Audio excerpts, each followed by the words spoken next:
Good morning, everybody, and welcome to our live Q&A episode of our podcast.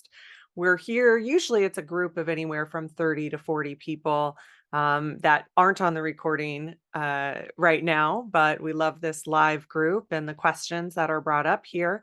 And you're always welcome to join us.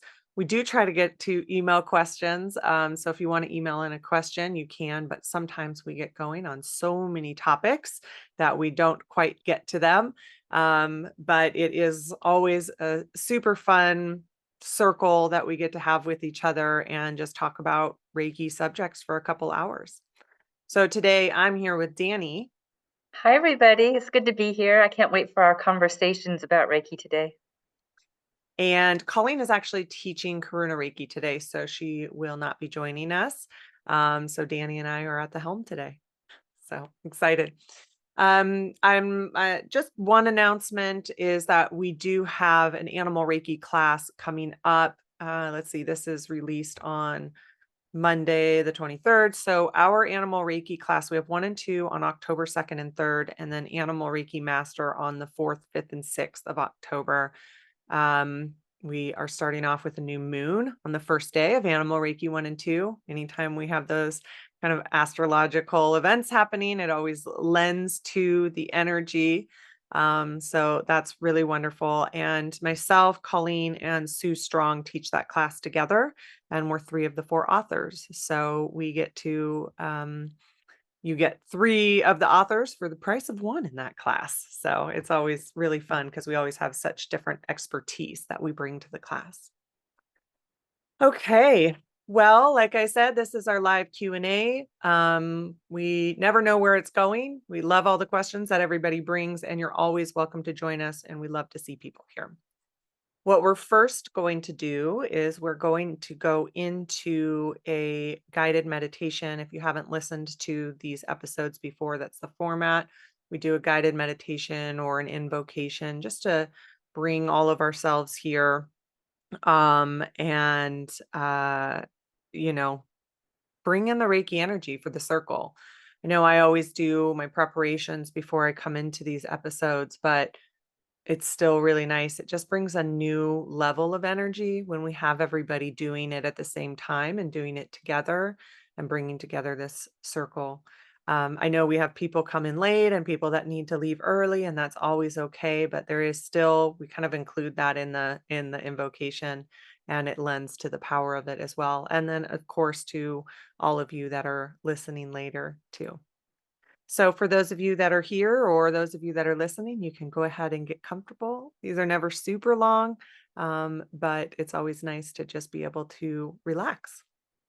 So I'm going to turn off my video and then we'll get started.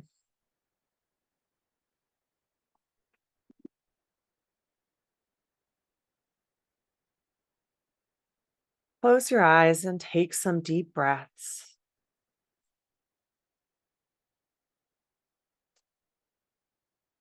and allow this time to be for you and about you.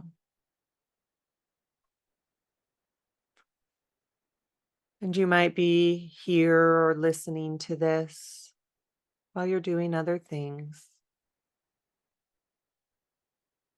And so just allow the energy of Reiki to wash over you,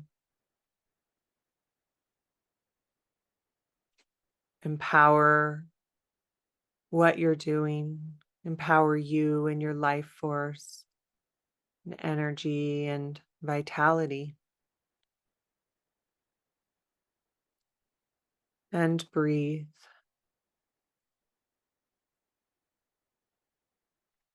We call in the Reiki energy, the symbols that you may be attuned to, or maybe just the Reiki energy. And if you're not attuned to Reiki, just simply say yes and receive. Place your hands comfortably on your body and allow the Reiki to flow.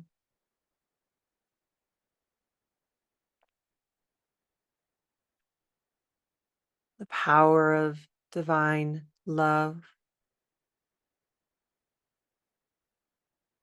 love that's at the core of your being and all things, the life force and energy that is within you and connected to the life force here on the planet.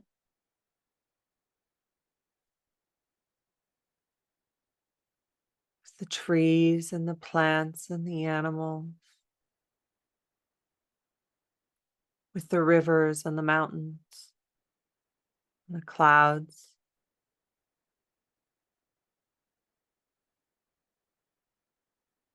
and the moon and the sun and the stars. It's all right here within.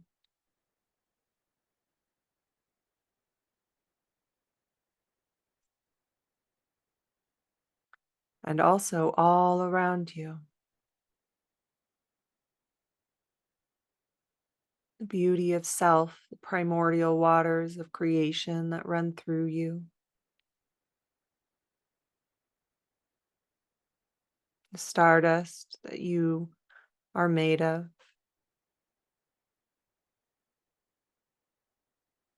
It's all here within and all around you. And we call in the power of the divine mind, the higher self, your intuition and imagination, you hearing you, clarity of mind, clarity of emotions and body.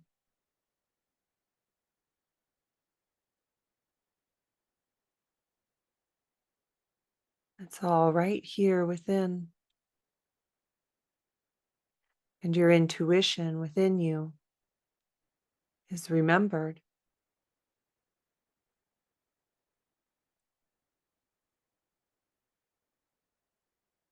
And you breathe it in. It continues to wake up.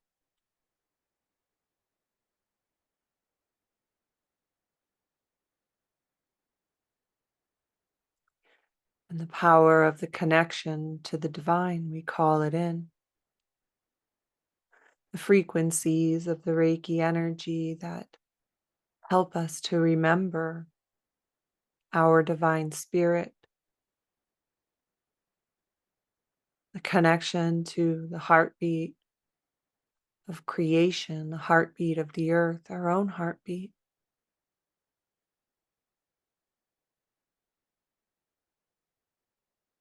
And the rhythms and the cycles of the earth,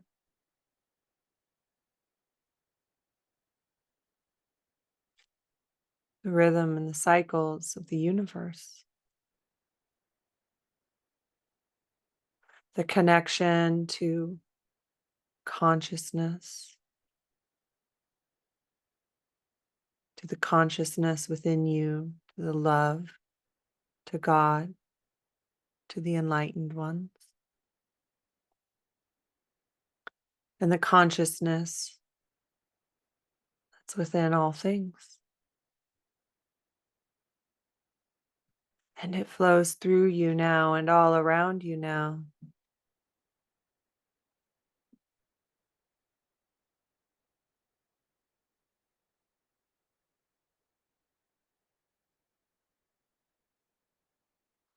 And your divine spirit within you is remembered.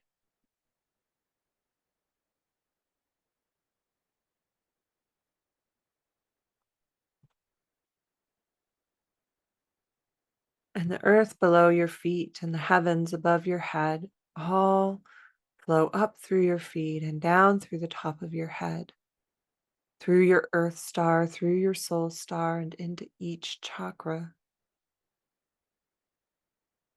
And your reds and oranges and yellows and greens and blues and indigos and violets become brighter and brighter within you.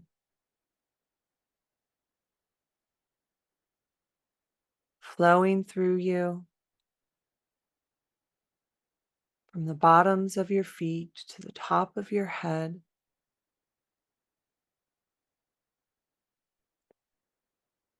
Your colors become more vibrant and remembered and awakened.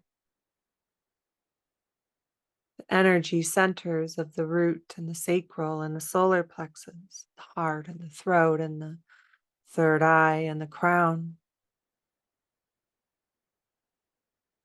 move their own vibrations and frequencies of you, and also as an ecosystem together,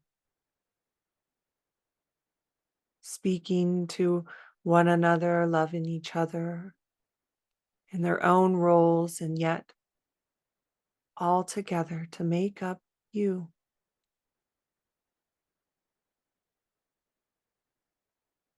And you remember now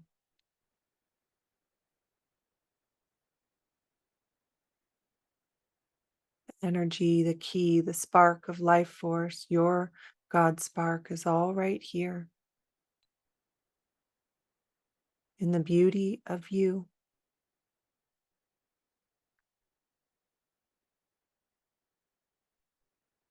And you breathe.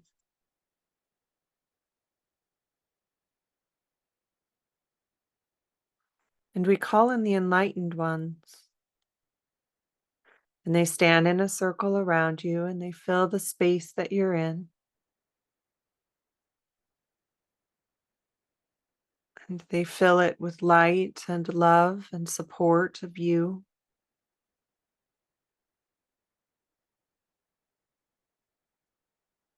And they shine their light onto you, and you open your heart and receive.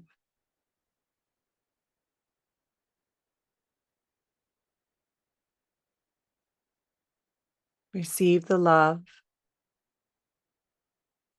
Allow the Reiki energy and the light of the illumined ones lift from you the things that are ready to be let go of today, the cords and connectors, any attachments, any oaths or vows, anything from this lifetime or past lifetimes, or culturally created self, the layers that hide you.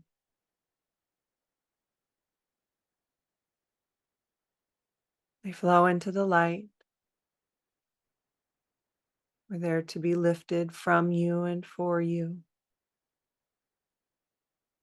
and healed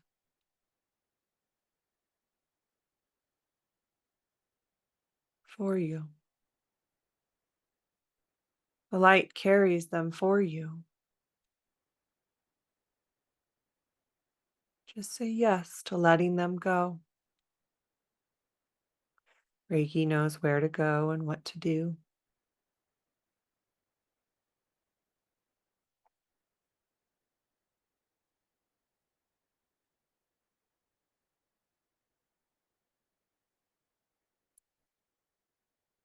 So the light of the illumined ones, the light of Reiki now just shines all around you and within you, filling you, filling those places that were released with enlightened energy and pure love,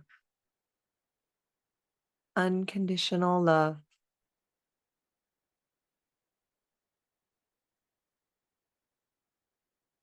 And you breathe it in, and it feels so pure flowing in on your breath.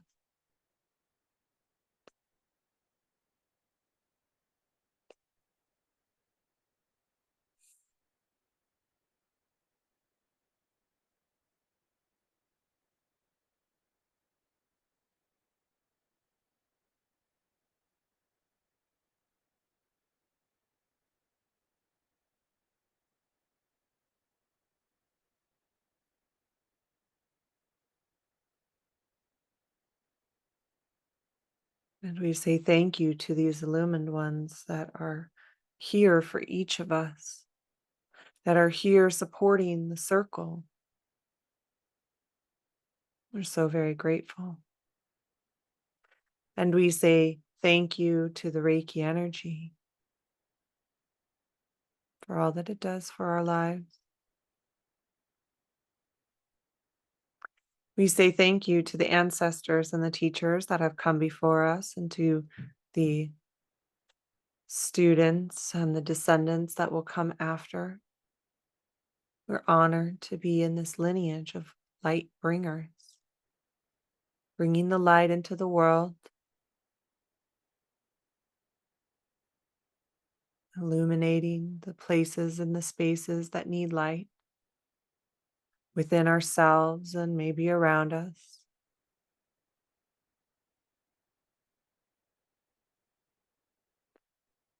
And we say thank you to each other. Our circle is always divinely ordered, and we were meant to be here together today, being in a circle, supporting each other. And we say thank you to those that are a part of our circle that are listening later, also as a part of the divinely ordered circle. Thank you. And say thank you to you.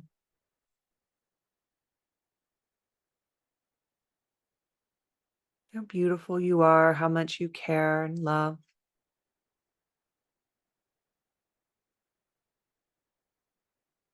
Thank you.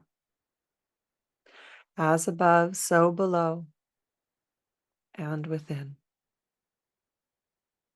And so it is. And so when you're ready, you can come fully back in and take a breath and gently open your eyes.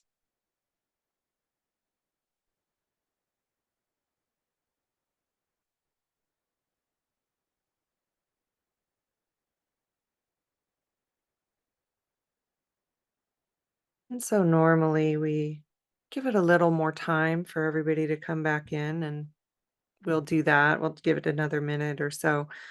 But because we're in this format, we kind of move along quicker than what we normally would.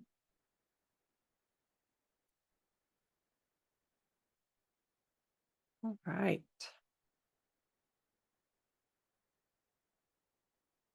So I see, one second, I got to clear my throat. So I see we had quite a few people join us, and so we do these recordings on speaker view, not on gallery view, because not everybody wants to be on camera. So for those of you that have just joined us, um, if you have any questions, you can let me know in the chat that you have a question. You can either DM me or just ask it in the chat. Or if you would like to ask your question on the recording, you will be on YouTube as well as the podcast platforms. You can just say, I have a question, and I do these in first come, first serve basis. So I will write you down on the list. Okay. So we will go ahead and get started. Um, our first question is, I did the Reiki Master training several years ago for personal use versus offering it. However, my personal life has been more turbulent than ever. Any guidance? So, this is actually a relatively common question. Whether it is for the time period right after a Reiki class or a Reiki session. It can be that maybe we don't feel that well. We have what is commonly referred to as a healing crisis. I use that so that it is well known what that term means. Um, I think that there can be an actual healing crisis, but to me, having a headache after a session, it isn't quite the level of crisis. There's, I guess, a big spectrum of that. But that way, if you see that term, you kind of know what that is referring to. You cannot feel good, or you can have something in your personal life that happens. Also, you may have something in your personal life that you were hoping that a Reiki session or a Reiki class could fix, and then it doesn't necessarily fix it. These are very common discussions that we have in Reiki. They're also somewhat normal. Sometimes it can be helpful to have that normalized because quite often we hear about the miracles or, oh my gosh, I felt so amazing or relaxed or blissful, those kinds of things that are more maybe commonly talked about. And I think because sometimes it can be hard when we don't have that reaction to Reiki and we think, oh, I don't want to speak up about that because it was maybe a bad reaction in the way that we think of it. I hate to use the word bad, but you know, for lack of a better word. And what is known going through this, and I know this is kind of separate from your question, but what is known in going through this? Um, and many of us have had this reaction in all different kinds of ways to Reiki, even experienced people way down the road. Maybe we've had a ton of Reiki classes, Reiki masters, and we have a Reiki session and we just maybe feel like garbage or have garbage things happen in our lives afterwards.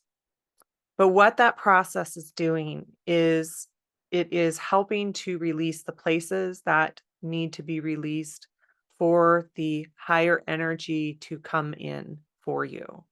And so there is kind of a subconscious detox that might be happening for you that we don't know the reasons, or sometimes we don't know exactly what it is that's letting go, but it's letting go of it to make space for the new and the new and better, the new version of you, maybe better things in your life. Um, and that isn't always the most comfortable process. It's not always the easiest process. I had a friend tell me one time where I was having some physical issues and I and I was like, it's just so hard. And she's like, well, healing is uncomfortable. I was like, oh, it doesn't always have to be, but it was really such a perfect, succinct way to put that. Sometimes healing can be very uncomfortable. More to your question,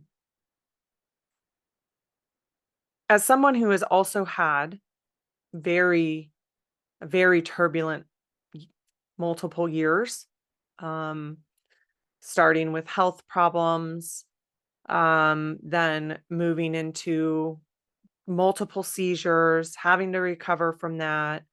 Then after that, you know, my father-in-law had a terminal cancer diagnosis. He's at end of life now. And sometimes it does feel like you're in that place where the waves just keep hitting you, right? It's just like they just keep coming and they can come in all different forms. That can be super challenging. And what I know about Reiki is that can it fix some of these problems? Yes. Can it fix all of our problems? Not always. But what I will say is that having gone through this time frame, because like I said, it's been years now where it's just one kind of challenging situation after another. Thank God I have Reiki to help me navigate it because that's where it's helping me. Through the health problems, it helped me to find solutions that I needed. It didn't fix it with Reiki alone, but it helped me to find solutions in the form of, you know, what type of doctors or naturopaths did I need? It helped me to move through these kinds of dark nights of the soul because what I was able to do is have a different awareness of what I was learning through that. In the times where I was so sick and having some really challenging family relationship issues. And I learned a new level of compassion, and I was aware of that. Some days, not so much, because we have our normal human emotions, and that is not to be bypassed. I am not saying that it was a blissful time. I am not saying that it was an easy time. I'm saying that I was able to navigate it with Reiki that allowed me to look at it at a deeper level, allowed me to look at on those days that I could at a higher level, like, what is this? What am I learning? And sometimes those instances do help us in the rest of our lives. It's, that Chiron energy, that wounded healer energy. And by going through that process of having to face these big challenges and these big questions of life of like, am I dying? And facing that. And when you have seizures and grand mal seizures, and they can be close to near fatal. I've had one in the past where I did actually have a near death experience from it. It kind of forces you to look at some of these things. And I don't think that I would be able to navigate it in the same way without this conscious energy that helps with that. I can have self Reiki. I can have my spiritual tools that I use that can help support me. As I said, it helped me with my solutions. How do I navigate this medical system right now?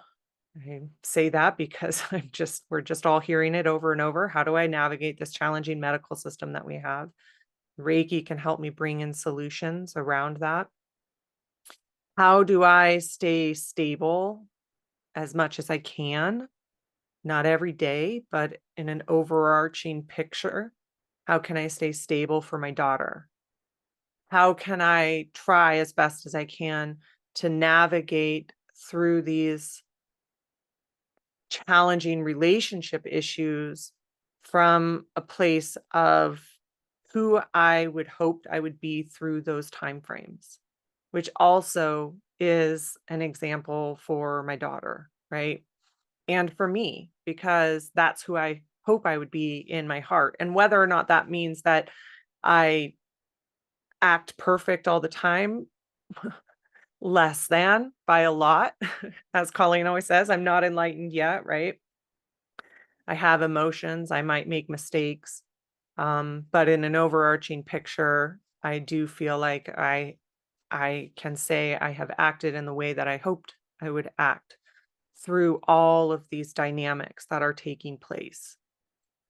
And I don't think that any of that would have been possible without Reiki energy because it helps us look at it all from a different perspective and a deeper perspective. And as I said, it's making space for a new version of me. It's a transformation process, even though it's really hard.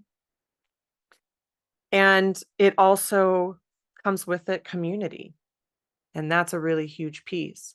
The community of the people that are directly around me. I'm looking at two of them right now, Danny and Teresa, who have supported me through these processes, and we've supported each other through these processes. Of course, my mom. And then this community here that I'm looking at, so many people here that we've spent these years together on a regular basis.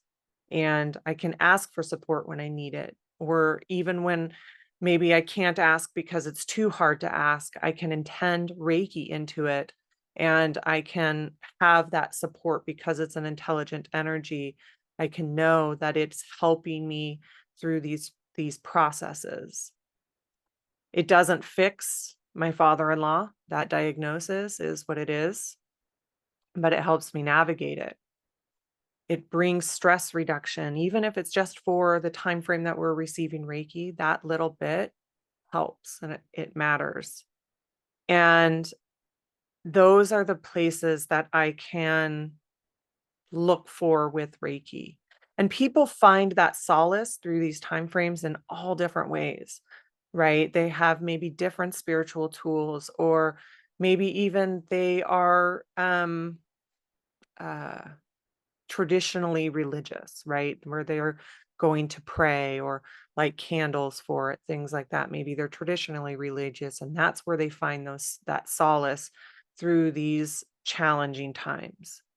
And so you have all of these things that Reiki brings, but Reiki is where I go. It's where I find this support that I need through hard times. And again, it doesn't fix it, doesn't necessarily fix me. I have the normal range of human emotions. I have all of those things, but I will say that I feel like it makes a it helps me be a better version of me through it. It also answers some of the really big questions around these things that I might have, such as death and dying, such as different relationship dynamics and how that all transpires in this life, and why those things end up the way they end up. Um, and why there was maybe some choices before we came here when it comes to that kind of stuff. But it helps me to explore that. And it also brings stress reduction. It also brings groundedness. It also brings life force and vitality. When you're in those places, you need to be able to fill up. And that is a huge thing that Reiki helps do as well. And so it can feel long. It does get better. Um, and we can be in different cycles of these challenging times. And sometimes they can last a while, and that can be really hard. And so, just lots of love and support to you through that, because all of that doesn't negate or doesn't take away for how it feels in the moment. And sometimes it's hard to lose sight, or it's easy to lose sight of that. And sometimes you hear people say things like this and you're like, you know, I don't want to hear it. And that's understandable too. And maybe there would be a different day where you could remember that a little easier. And I can tell you that that's true for everybody. It's true for me. There's days where I'm like, you know, I don't want to be like, I'm trying not to in this moment also spiritually bypass how hard it feels, because it is hard. And sometimes the only way through it is through it. We can't move around it. Unfortunately, we still are humans in a dual world. Um, and we have duality that is a part of our existence. I don't think that Reiki is the cause. I think actually Reiki came in to help you navigate it. And actually the timing is more about Reiki being there for you through this time, as opposed to Reiki being the cause of the turbulent life cycle. And so definitely call on it. Ask to support you, ask your questions within it, and also see what it shows you.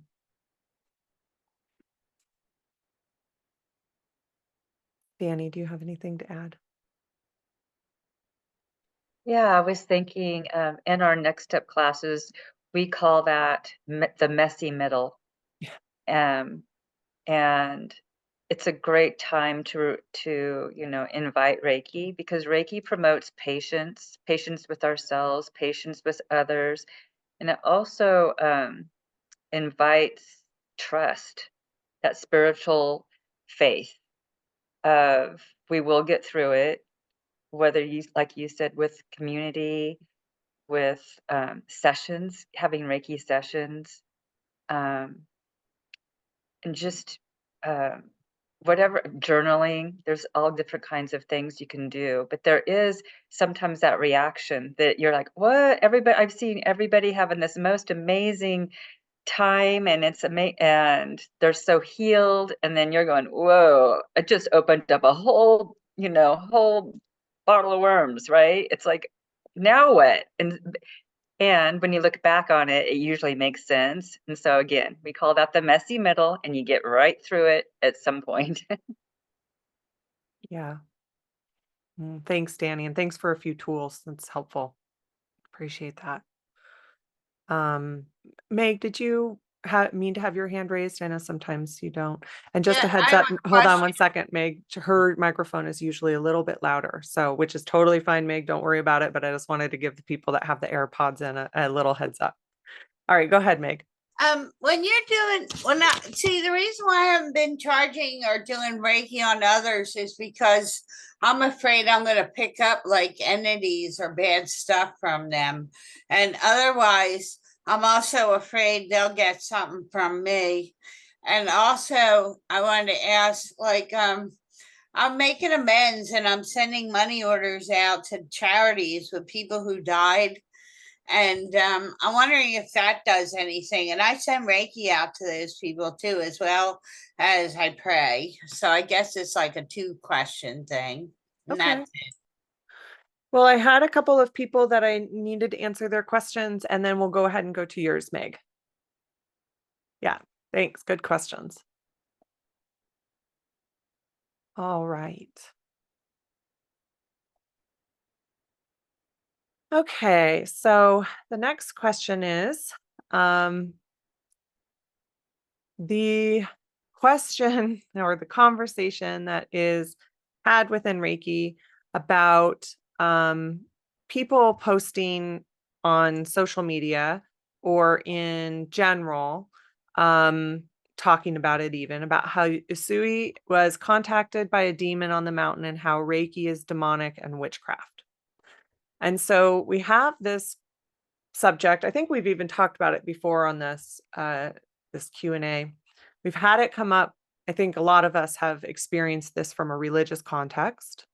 And then we also have had it um, uh, with actually a couple of spiritual people, kind of more like energy healing type spiritual people as well. I think we've answered it from that context before. But I think that many of us might have either encountered this online, or we might even have family members or friends that we've had experiences with this subject, and particularly from a religious point of view. And so I like this question because it's pretty common and it's a pretty common experience with it. And also having experienced it um, with, I think a lot of us can relate to this. First of all, if you're encountering it online, you have to kind of go into your own decision making, and the mental emotional symbol can help with this in your own decision making on how much you want to engage with it.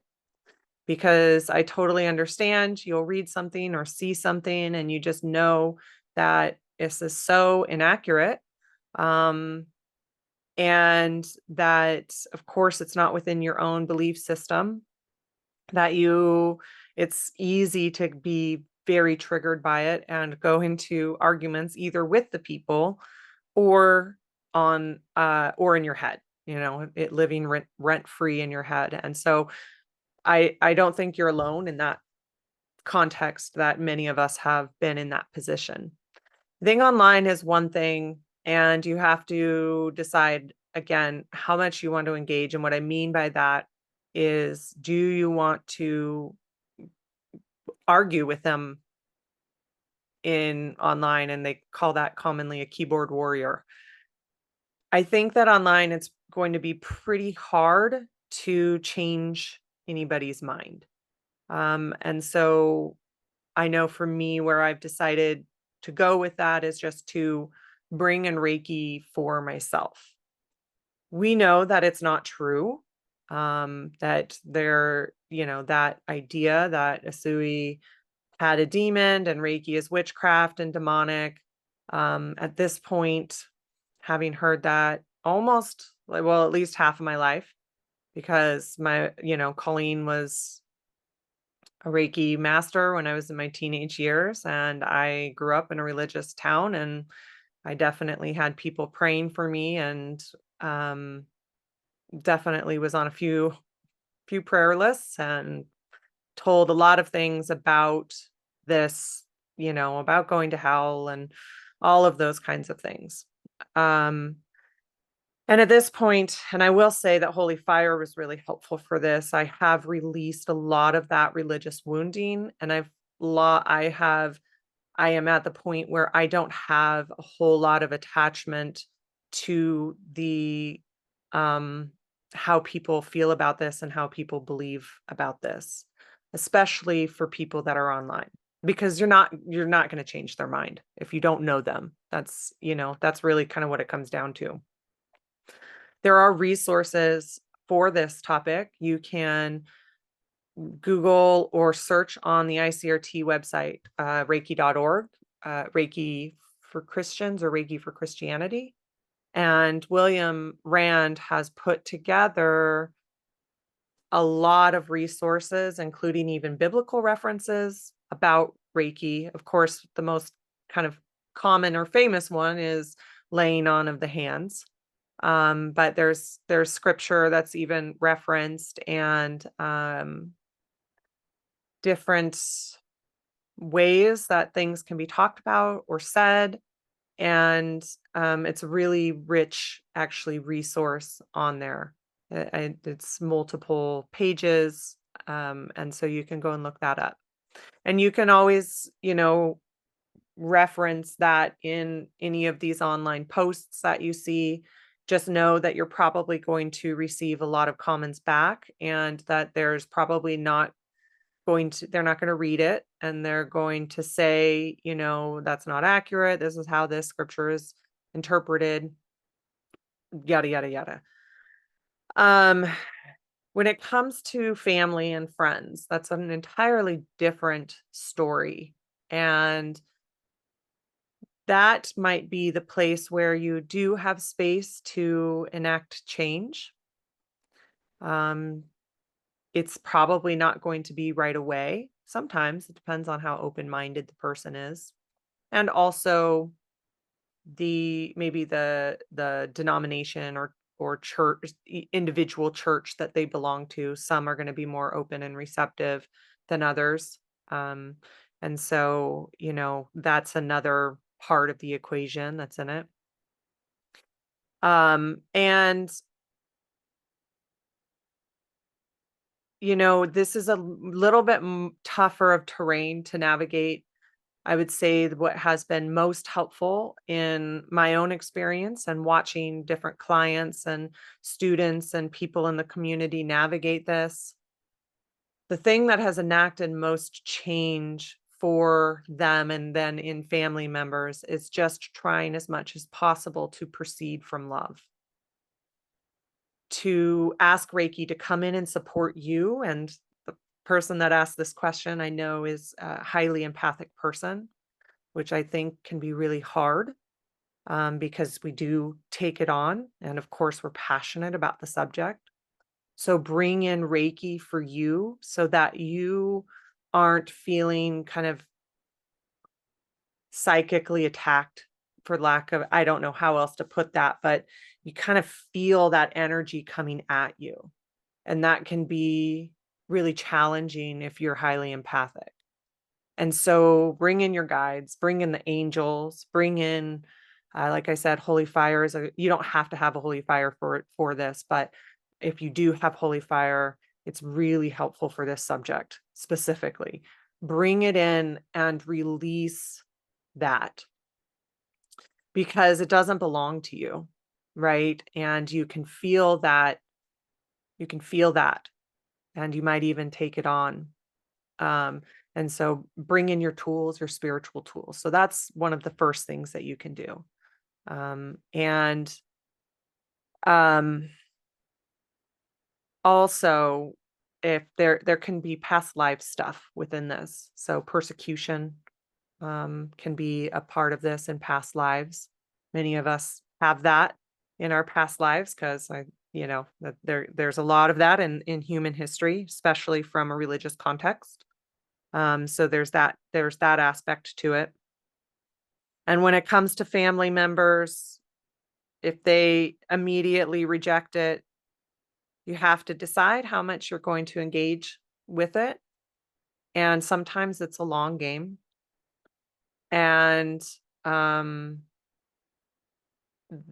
most effective way that I've seen it change people and have them be more open to it is just proceeding from love with it. You can have your resources such as um that the Reiki for Christian resources can be helpful around it, but if we go into this space where we can't accept their thoughts on it, it's going to be pretty hard for them to accept where we're at with it. And from personal experience, I actually had this happen recently. That's really funny. I'm just now kind of recalling this. I just had this happen recently. It was actually a friend from high school that she was always really, we were actually pretty good friends, and but she was pretty religious. And I knew her kind of thoughts on me and my family, um, but she never really projected it on me in a very judgmental way, even though I knew that there was probably religious judgment under there. She never told me that I was like going to hell and all of those kinds of things. And we were actually pretty good friends. But I could imagine through her religious upbringing and her religious teachings that that was probably how she uh, thought of me. And I ran into her at a mutual friend's kid's birthday party not too long ago, and we were catching up, and she's like, how are you doing? What do you do now? I haven't seen her in probably 10, 15 years. What are you doing now? And I told her that I was in Reiki. And she's like, oh, like your mom does. And I'm like, yeah, I'm business partners with my mom. She's like, oh, I remember, like, I forget how she had kind of received Reiki in the past from my mom. But she had, and she said that it always kind of stuck with her. And that now that she's in a place, she's gone through kind of a pretty religious path, and but then also really deep religious, where she's kind of come from a more theological standpoint. And I've kind of watched her over the years on Facebook and things like that. And she was really open and accepting to it. And that's a kind of an extreme example because she's not a family member, which I've also seen that. She's not a family member, but she also um had experienced it, and I always had kind of proceeded from love around those conversations. And then when we were in that conversation, I was also kind of proceeding delicately, but also proceeding from love and not judging her path and her spiritual path. And it was really interesting to see that and how it had kind of all come around, that she was actually even a little interested in it. Was really surprising. And then another time there was a family member, this is kind of my mom's story, but there was a family member that got really religious and very judgmental, and had kind of went no contact because of Colleen's Reiki views and spiritual views. And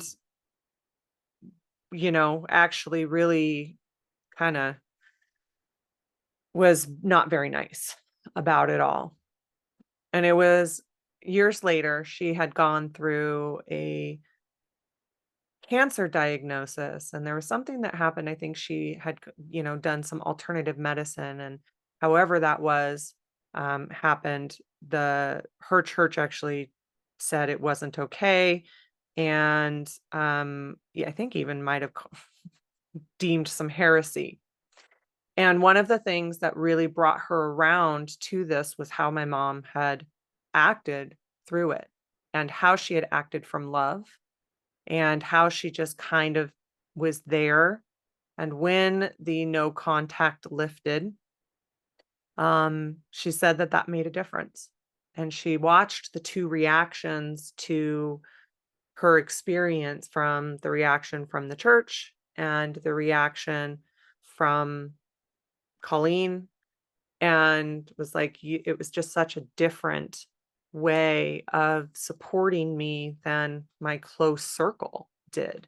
And so that was another place that acting from love had changed her mind, and actually the kind of the course of her life. And there's just countless, experiences of this. There's countless. That's a really good example of how people have come from that place of finding the two different paths, the path of judgment and the path of love, and how much that makes a difference in those relationships. And then when it makes the difference in the relationship, they're more open to this kind of thing and Reiki. And yeah, Kaz, that's find Reiki in hospitals. That is something else that's happening. That doesn't mean that it's going to change people's religious point of views. Of course, somebody else had said uh, that, what did you say? Release what you think. Teresa said, release what you think the outcome should be as well. Trust Reiki and that love from Reiki. And then, yeah, remind myself that others are allowed their opinions, and it's not my job to change their opinions, because usually, a lot of times you don't. Sometimes you do. Changed people's opinions on it.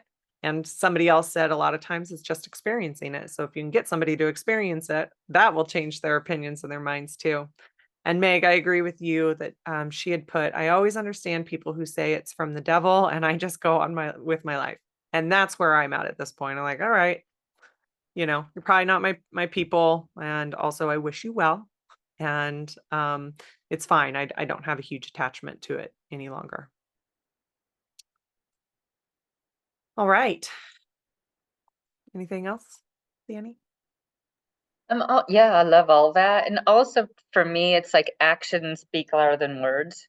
So a lot of times, even people that in my circle or family that support me and are not negative whatsoever, but they're still like, you do you.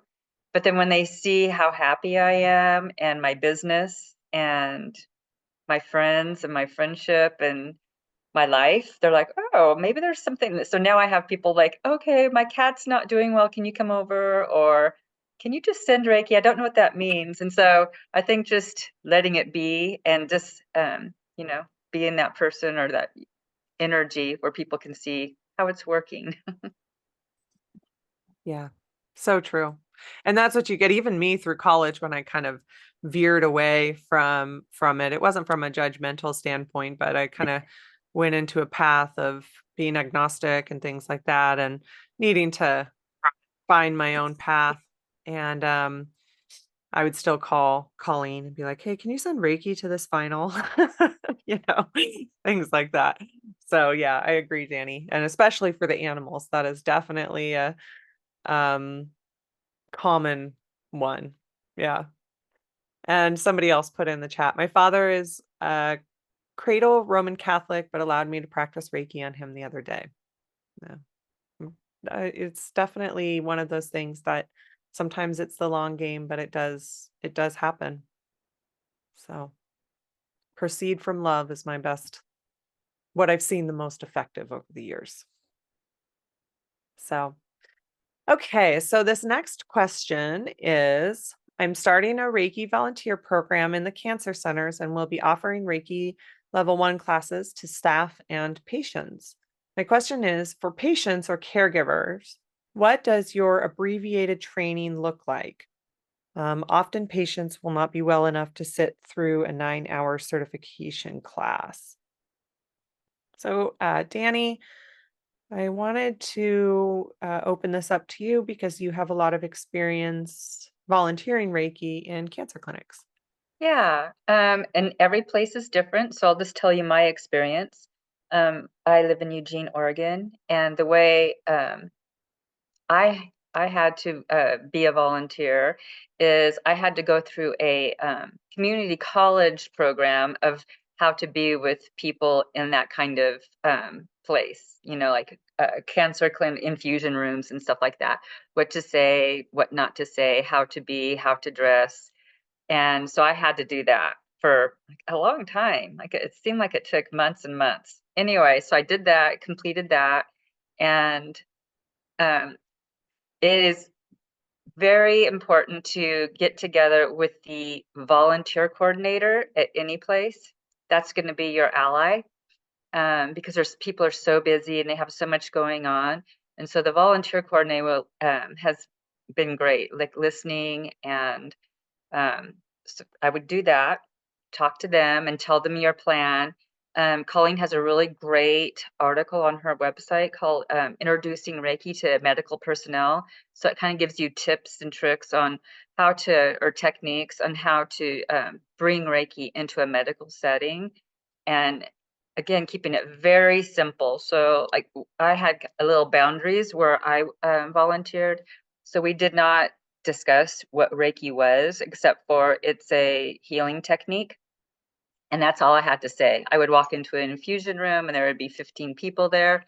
And I would just say, would you like some Reiki? It's a healing technique. And I don't think I was ever turned away. They're like, okay. And so just be very simple. And I was told or advised to do Reiki about 15 minutes on people that were getting infusions at the time or in the cancer waiting room or wherever they were, or even nurses. So that's what I kind of did 15 minutes. That way I could do quite a few more people as well. And very important is grounding before you go in, having that grounding, however you ground. So you're not absorbing and you're not fixing and you're not healing. You're just there. Reiki's doing everything.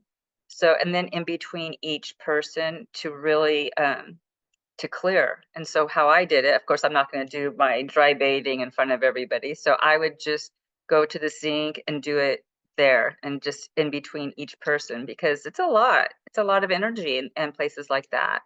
It's very rewarding. And listen to what people want, you know, listen, but do not try to explain anything. Do not, you know, if you have other modalities that you're really great at, that's not the place to do that. There had been a couple people that asked for my information because they wanted to pursue more or have more sessions, like long sessions. That's way different. But in the volunteer area, it's just keeping it very simple and letting Reiki do its thing. And actually, Teresa's here with us.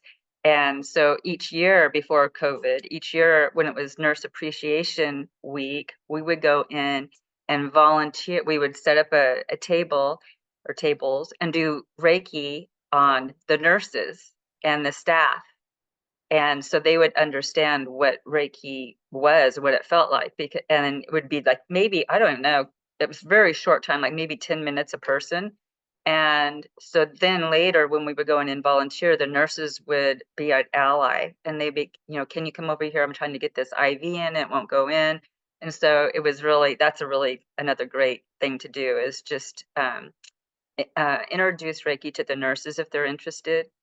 And that's my 2 cents. Great, thank you. And for the question on the level 1 classes, you're right that the patients especially are probably not going to be able to sit through a long class. And so one of the things to realize, and maybe the staff might be different, and it is a possibility that you might want to offer the staff a different level 1 course than the patients, because they are going to need it for different reasons. And maybe even the caregivers, they're going to need it for different reasons than the patients are. And so I don't know if that's possible for you. Of course, it's going to be, you know, I don't know your exact situation with it. if you do have to do them combined. And also check in your state, because you may be able to offer CEUs, which is extra education that you know healthcare practitioners, lots of different industries are required to have a certain amount per year. And so the staff actually might prefer to have the longer class because they get more CEU hours. And they used to do that federally, but now they don't recognize that federally. So you have to check state by state, but some states still offer that. And so definitely look into that. And as Danny said, the volunteer coordinator or a nurse, maybe, they might know about the CEUs that they might know more about the CEUs, but definitely look into that because that might encourage the staff to do a longer class. So there's that aspect. When it comes to the patients, the thing that the patients are going to need is going to be the attunement. And so you would certainly want to focus on that as the aspect of what they need and what they may even want. So for that, you are not going to be maybe focusing on Reiki for others to the same level. And so maybe just an abbreviated version of the history and what is Reiki and a little bit more about the attunement, and then have the attunement. Now, in that case, you're not going to necessarily be offering like a full certificate. There's definitely times when people need the certificate. They don't necessarily want the training.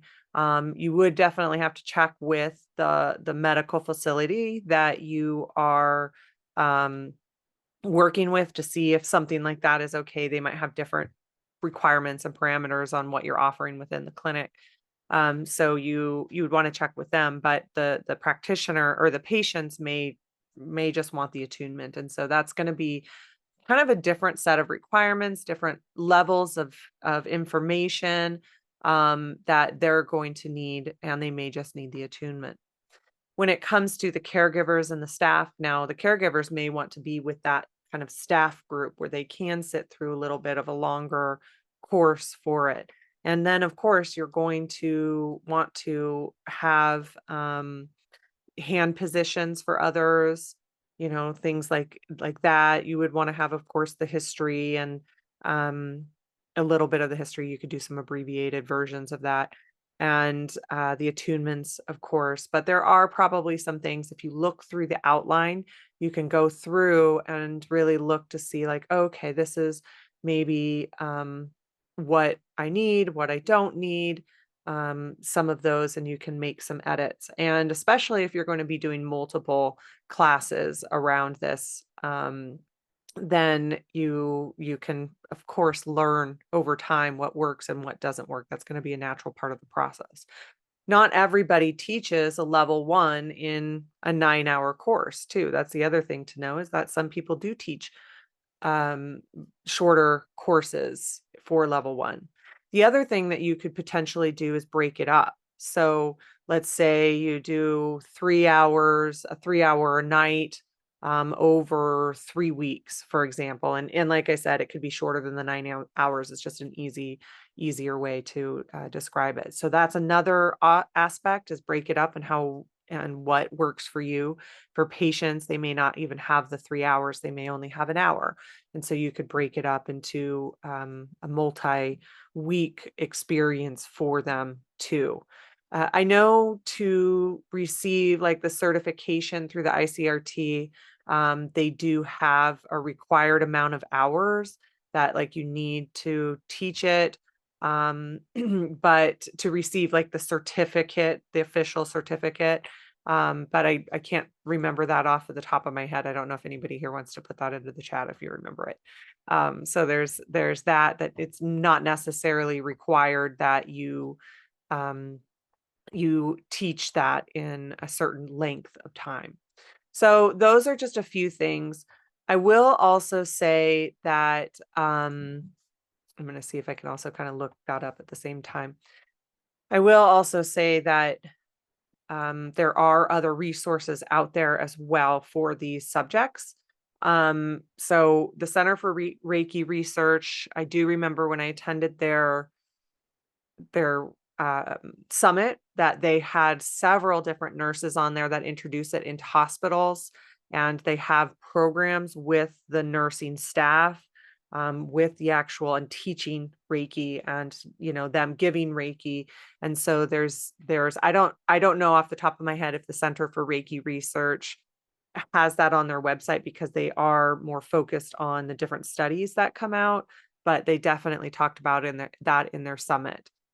So you might be able to look there or reach out to one of them to find a name around maybe some, and then they might have some other advice and protocols, maybe even a class around it. And there's also Reiki for nurses. You can look into that. So definitely take some time and research that with people that have done the actual classes through that sort of setting, and they might be able to also give you some good pointers in how to go about what's the best way to go about an actual class there. So definitely Google it. I think the Reiki.org might have some resources as well. Go ahead, Danny. I see you unmuted.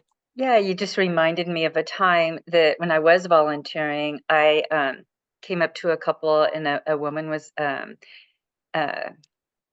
getting IV and infusion, and her husband was sitting next to her, and they were an elder couple, a Japanese couple, and so they did not speak English. She didn't speak any English, and so I was trying to, motion like, "Do you want Reiki?" And I'm like, "It's a Japanese healing technique." They're like, "Oh, like, yes." And so I was giving Reiki to the wife, and then she started talking. I couldn't understand her, and so her husband told me, he goes, "Whatever you did, she wants you to teach me." And so I did give him attunement, and so it was for them personally. And so then I, just did a quick attunement on him. So it was really great. I love that. Yeah, you hear so many of those stories. Um, mm, yeah, thank you. Being a 40-year retired hospital, um, I would have loved Reiki healing. I worked at a children's hospital for all those years, and it was never offered or talked about. We got a little intro into healing touch. Yeah. And that is RN. Thank you. I was wondering. I figured, but I didn't want to assume. And that's the thing. And there is,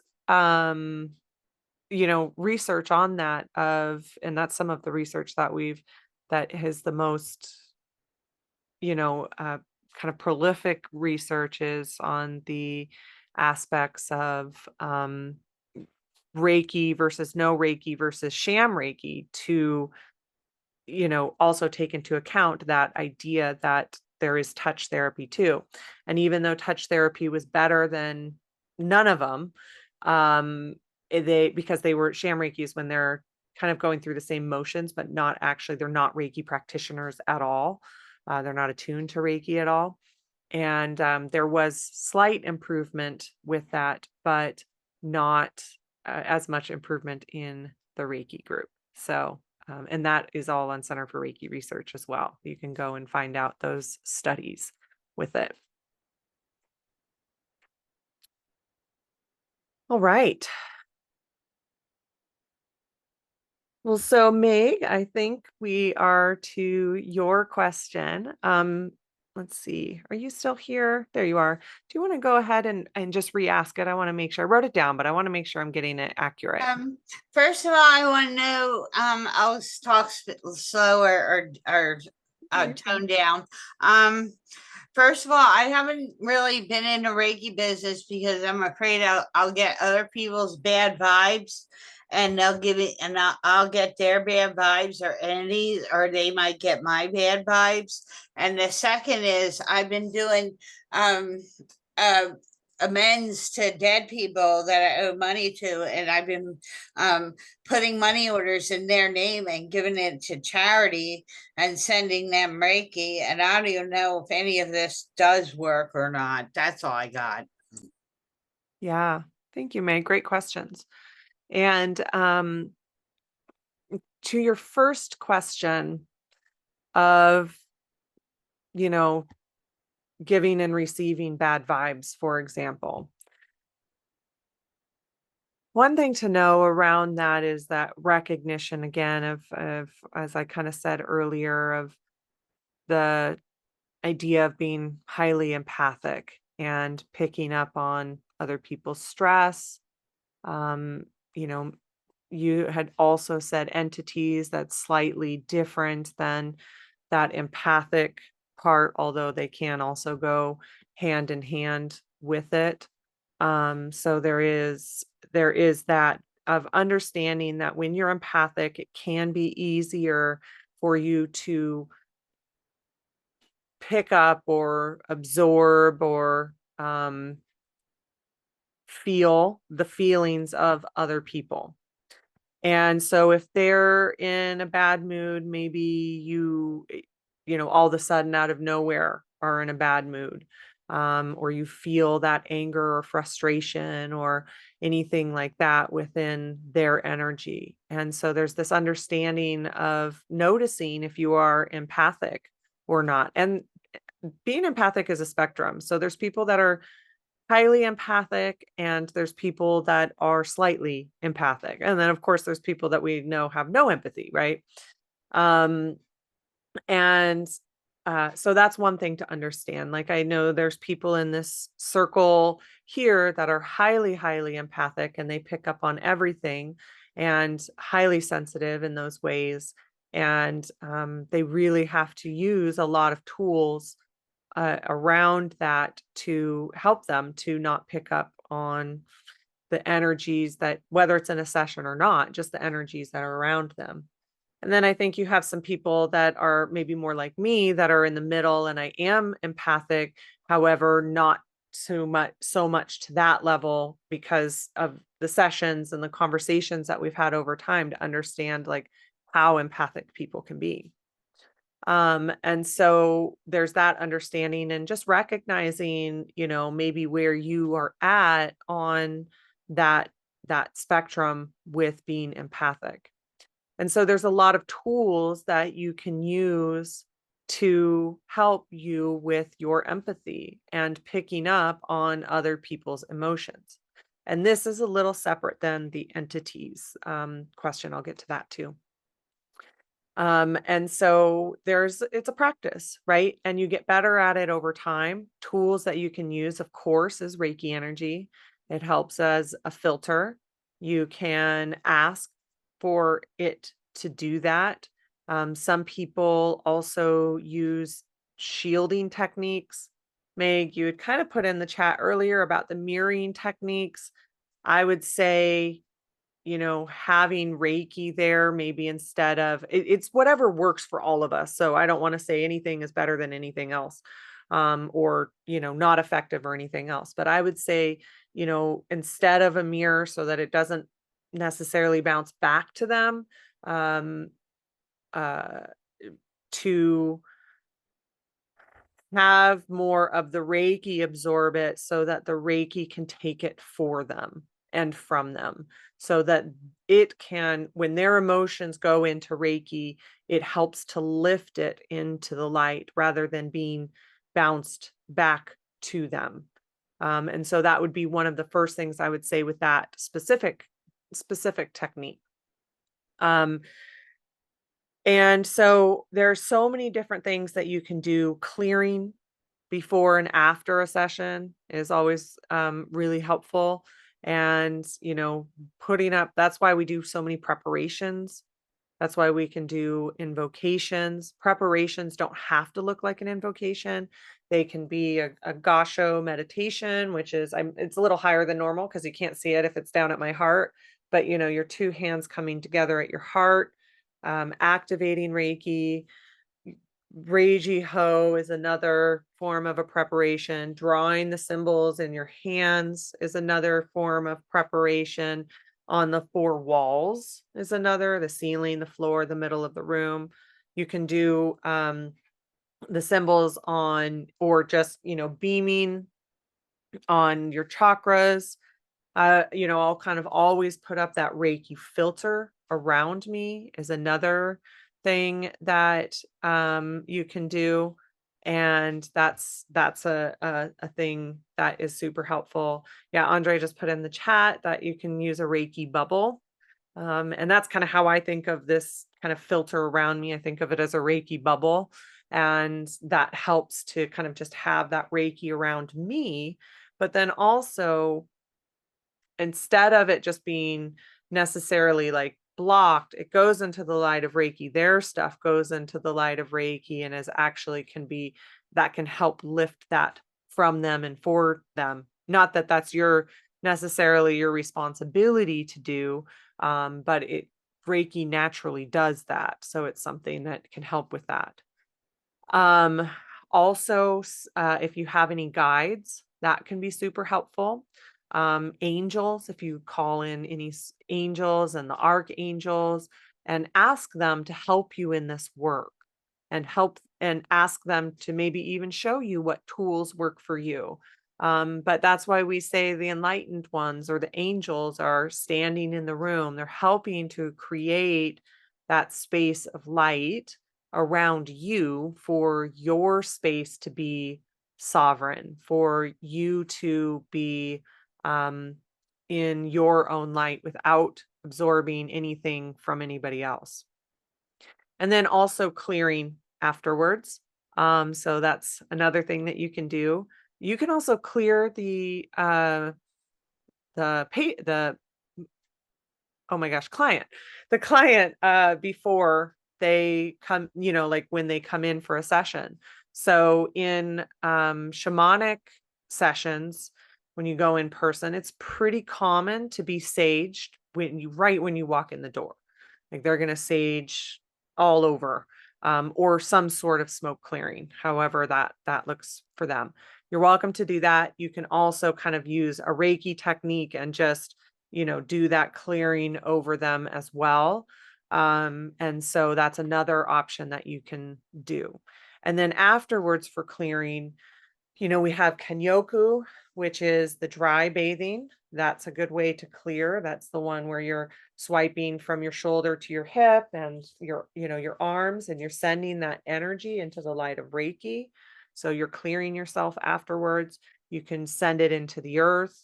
You can have crystals that can help with this work. So there's a lot of things that you can do for that preparation before and that clearing after. As far as entities are concerned, yes, you have your Reiki bubble, but this is another place that, like, maybe whatever kind of guides that you work with, but angels, those can be really helpful for this. Jesus and the ascended masters that you might work with, they can be very helpful for that kind of protection. If you feel that if you're experiencing that can help, and ask them to support you, protect you, bring them into the session, bring them into the room, ask the Reiki energy, and set a specific intention for that from the Reiki energy, because the energy goes where the energy goes where the intention flows. I think I might have that backward. But you know what I mean? Like where we ask Reiki to go is where it goes. And so set those intentions. Also, you can practice on people that you might know, that would be in the place that they may not be the type of person that carries a lot of entities. And of course we are never going to know. But I would imagine, if I'm going to be doing a session on Danny or Teresa, like I don't feel like I would always go into a session and there's going to be an entity or a spirit attachment. It's not to say that we don't get spirit attachment. It sure can happen.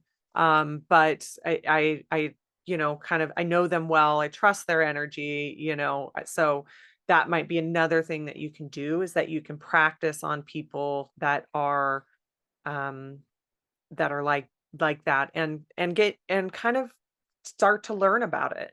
I know for new clients, for me, like, I don't really have a concern because I trust in the Reiki energy so completely. I trust in the guides and the enlightened ones so completely that I know that they have my back. And I wouldn't say that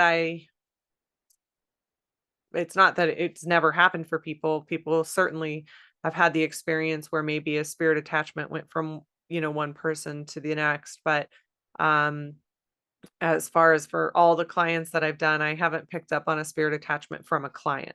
Maybe in other places, but not from a client. And I do trust that the enlightenment has my back around it. Also, having said that, I do have my boundaries. I do use the energy. I do my preparations. I have my guides that help. And so it's not to say that I'm just going to, go in there without any of that kind of thing. But I just know that the Reiki is kind of taking care of it for me. I also want to make a caveat that I'm not negating that people have had that experience, and so I don't want to say that you I don't want to dismiss that people have had that experience, but um I think the I think that it is something that can certainly be possible and common that you don't have that experience. So, those would be the few things that I would say around that question. And Sarah, energy flows where attention goes. Yeah, there you go. And I would put intention goes. She said attention. So, I think that is kind of that with that question. As far as the amends to other Meg, um, first of all, I want to say what a beautiful process that you're doing with that, and commending you for that process, because I know that's also a deeply personal process that you are going through currently with everything, and as a part of your path. And so I just want to mention that first. The other thing that I would say is really, I would use Reiki around this to use it for you in this scenario. Because I think also you are being guided to do that. And it sounds like you are kind of connecting in with the people on the other side. And they're probably working with you in a way that is doing what you need for forgiveness, to release any sort of guilt around it. Because when they're in the enlightened realms, they don't necessarily carry that. And so ask also Reiki energy um, around also kind of what you need for you in those regards, which it sounds like you already are. But I definitely, enlightened beings don't really have duality. And um and so I can't imagine that they're carrying any sort of anger or um judgment or any of those kinds of frequencies, any of those kinds of any of those kinds of emotions if they're in the enlightened realms. And so I think that it sounds like you're listening to your inner guidance around your path and your process through this. And to just continuing to listen around that and give yourself Reiki as you are on this path, and also some grace on this path too. So I just think that that will be, at some point there's probably a place where maybe you don't need to be in that process anymore, to not carry the burdens and the guilt for the rest of your life, type thing. Um, and I think that continue to ask those questions around it for you. But I also know that sometimes we need to do those things also for us to move through those motions and to move through those processes that we're in. So does that answer your question? I want to make sure Yeah, that thank you. But I just often wonder when people have hate in their heart, like my mom did, like I don't see how she could have hate in her heart and then all of a sudden become enlightened when she dies. Like I just don't see that. yeah. Well, I think that that's a question that we all have to go into our own beliefs around. Um, and answer for for ourselves, because my belief system might be different than your belief system around that, and I think that that's okay. um and so with my belief system around that, and also what I've seen and all the stories that I've heard, and of course, Colleen's experiences through this, um that people might have a challenging time getting to the enlightened realms, but not because they don't necessarily, like, their spirit doesn't necessarily deserve it. It's more of they don't think that they deserve it from their human forms or their human actions. And to me, I think that there is a duality that people can get maybe stuck in when they have, they're no longer in human form. However, I don't think that the love that is pure consciousness has that feeling about anybody. I think that that's a self-imposed feeling. And I think that there can be a lot of people that once they lose these human forms, that they do actually cross over into the light. Um, and that they are there to learn maybe about this human experience that they have had in this most recent lifetime. So again, though, that's my own beliefs. I don't really believe in, like, I don't really believe in hell. I don't, but I know that people do, and so it's not saying that I have the ultimate authority around that. And when we're talking about an enlightened being, I'm not talking about necessarily like the same kind of enlightened being as a spirit guide or as um an angel, or that kind of enlightened being. What I'm saying is that they cross into the light. So they are not in a dual or dark place, might be a better word to use, that they're not stuck in a dark place like what we would think of as hell. Um, However, oh, go ahead. I send Reiki to these people and I pray for them too. And I even pray and do Reiki at the same time. I think that's fantastic. I love that. Do they help that? Do they get that? I believe they do. Okay, that's all I got. Yeah, I believe they do. So, yeah, and just to kind of finish that out, I think, I've experienced when people have not reached the light through sessions with other people. Often enough, I've experienced people in purgatory. But again, it's been self-imposed. It hasn't been because that's what the not the light expects, or love consciousness, or anything like that. And when I've gone in and Reiki helps them, and the enlightened ones help them to see the light and experience the light and reach the light. And I have never gone into a session like that where the light then finally reaches that transitioned person and they don't go. And sometimes even been waiting or orchestrating or waiting for that opportunity to be able to reach it. And so, but again, that's just my own experience and within my own belief systems. And everybody else gets to explore what that means for them. But just short answer your question, yes, prayer and Reiki, I believe, reaches them. Go ahead, Cass.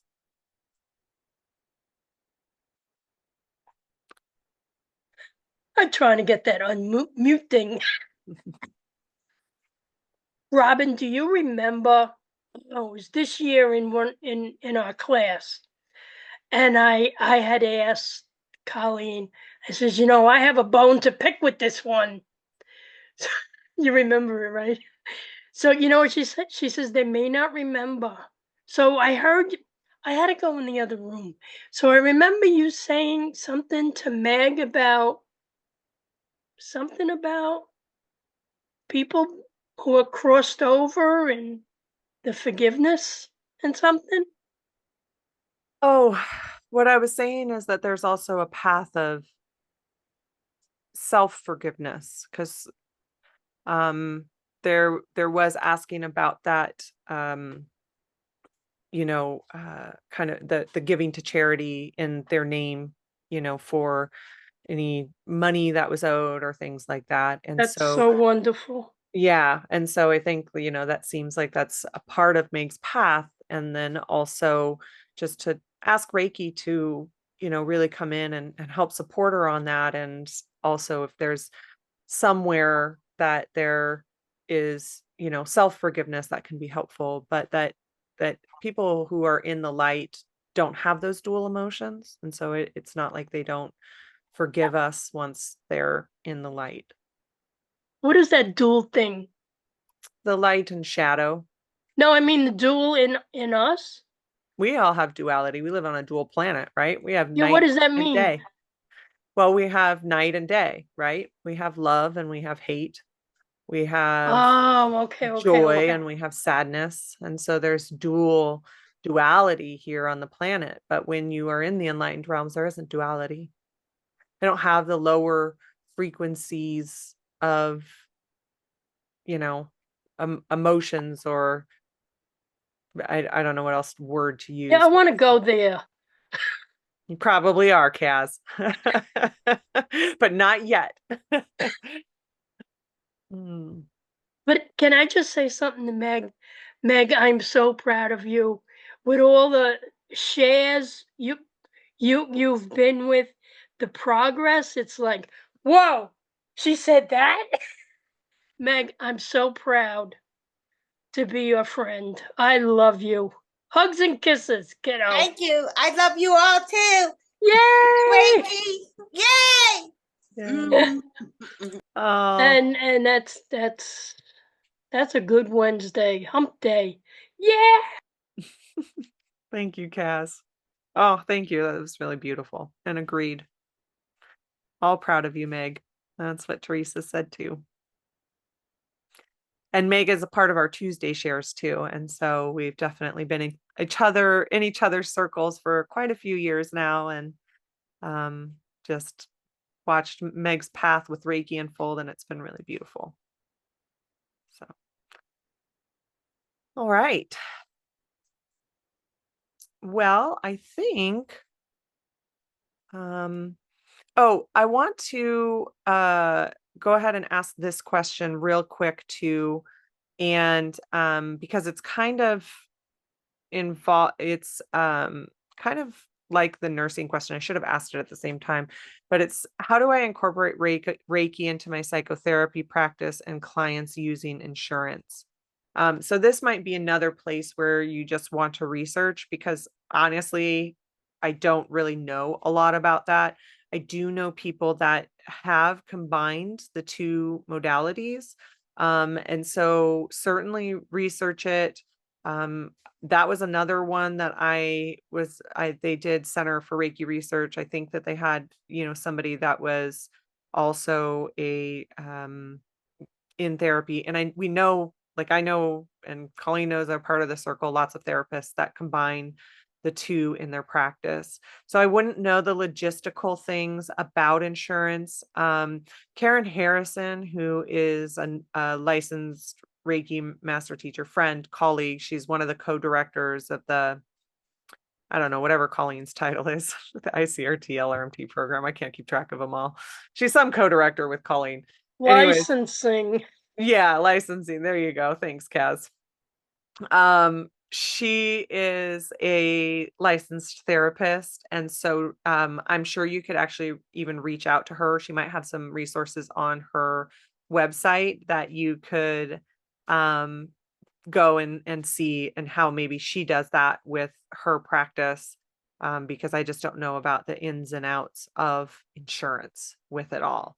But lots of people have used it in different forms, as far as like how I know that they do it. Of course, you would want to make sure that there is, you know, the ethical aspects of it as far as your psychotherapy practice is concerned.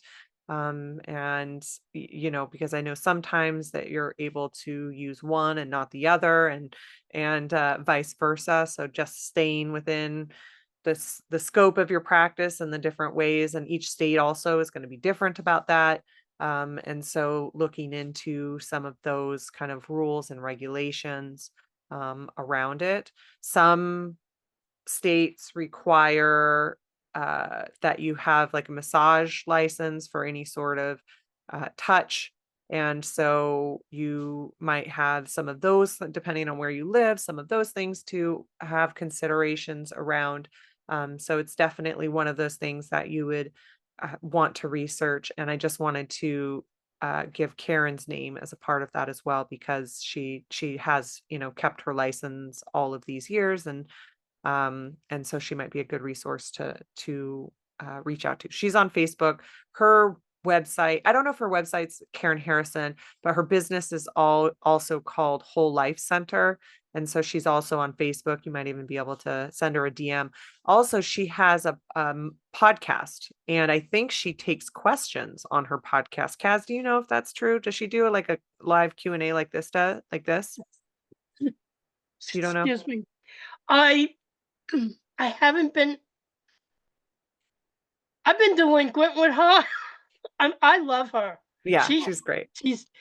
I redid her Reiki 1 and 2 Holy Fire thing. I had to do everything all over.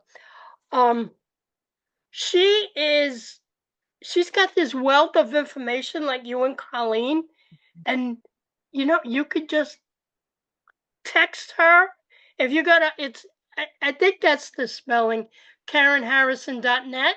Yeah. And you could probably ask her a question there, or her email or something. Yeah. And I think she's really open. She's like us in those situations, and a wealth of resources and knowledge. And there we go. yeah, and Em put in the chat that her podcast is a Q&A style. So, and it's monthly. I think it's called Reiki. It might be called Reiki Call. But just go to her website. You'll find it there, and you can go onto her podcast and ask her that question, because I think it's an important one, and seen a lot of success combining the two modalities, because Reiki goes in and empowers the counseling, and I'm going to use that word because it can be in all different forms. Counseling, it goes into those really deep spiritual levels, and in my own experience, it just has kind of accelerated the process for people. But I don't want to say that as a blanket statement. I'm always really careful of staying within the scope of my practice with it all. So she has a monthly Reiki call and a monthly Reiki share. Both are wonderful. So definitely she would have more information around that. So, all right. Well, I think we are there. Danny, do you have anything else to add? Okay, we'll go ahead and open the circle, and then we'll go ahead. All right, so you can go ahead and bring your hands into Gasho. Just We say thank you to having this community and being here and supporting each other, receiving support, giving support, and how Reiki just brings us all together through all of our humanness, whether we live in different places or have different beliefs or even, different Reiki lineages, all of these different things that we come together and still support each other. We have these conversations through love and with love. And that's just a really rare and beautiful thing in this world. I'm so very grateful. And so we say thank you, of course, to the Reiki energy, to the enlightened ones that are here, to the teachers and the students, ancestors and the descendants. And of course, we say thank you to you. So we open the circle now, and so it is. All right. Thank you so much, everyone. Thank you. Bye.